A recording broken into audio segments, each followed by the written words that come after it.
ಮನಸ್ಸು ಬದಲಾಯಿಸಿದ್ದಾರೆ ಅವರು. ಪಕ್ಷ ವಿರೋಧಿಯಾಗಿ ನಿಂತಿದ್ದಾರೆ ಅವರು. ಪಕ್ಷದ ವಿರುದ್ಧವಾಗಿ ಸ್ಪರ್ಧೆ ಮಾಡಿದ್ದಾರೆ. ಅದು ಬಿಟ್ಟರೆ ನಾವೊಂದು 2-3 ಜನ ಇರ್ಬೋದು ಹೊಸತಲ್ವ.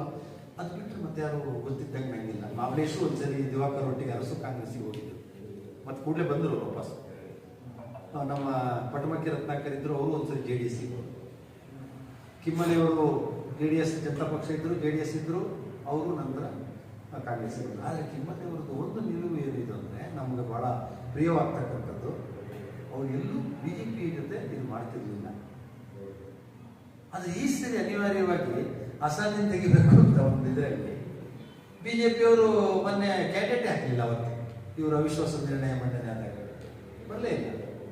ಮೊನ್ನೆನೂ ಅಷ್ಟೇ ಇಲ್ಲೇ ಇದ್ರು ಶಾಸಕರು ಮತ್ತು MP, ಭಾಗವಹಿಸಲೇ ಇಲ್ಲ. ಅವ್ರು ಭಾಗವಹಿಸಿದ್ರೆ 8 ಆಗ್ತಿತ್ತು, ಲಾಟ್ರಿ ಆಗ್ತಿತ್ತು. ಅವರೇ ಬಂದರೂ ಬರ್ಬೋದಿತ್ತು. ಅಂದರೆ ಅವರೂ ಹೊಂದಾಣಿಕೆ, ಒಳ ಹೊಂದಾಣಿಕೆ.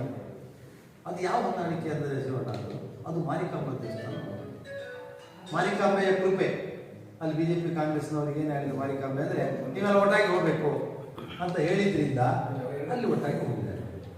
ಮಾರಿಕಾಂಬೆ ಕೃಪೆ, ನಾಗಶೇಖರ ಕೃಪೆ ಅಂತ ನಾ ಹೇಳಲ್ಲ, ಯಾಕಂದರೆ ಮಾರಿಕಾಂಬೆಯ ಕೃಪೆ.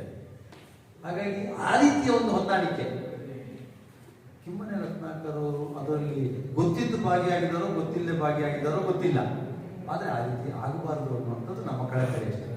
ಹಾಗಾಗಿ ಇವತ್ತು ಬಂದಿರತಕ್ಕಂಥ ಎಲ್ಲರೂ ನಾವೊಂದು 5 ವಿಷಯಗಳನ್ನು ನಾವು ಇವತ್ತು ಹಕ್ಕೊತ್ತಾಯ ಮಾಡಿದ್ವಿ. ಅದು ನಿಮಗೂ ಕೊಡ್ತೀವಿ.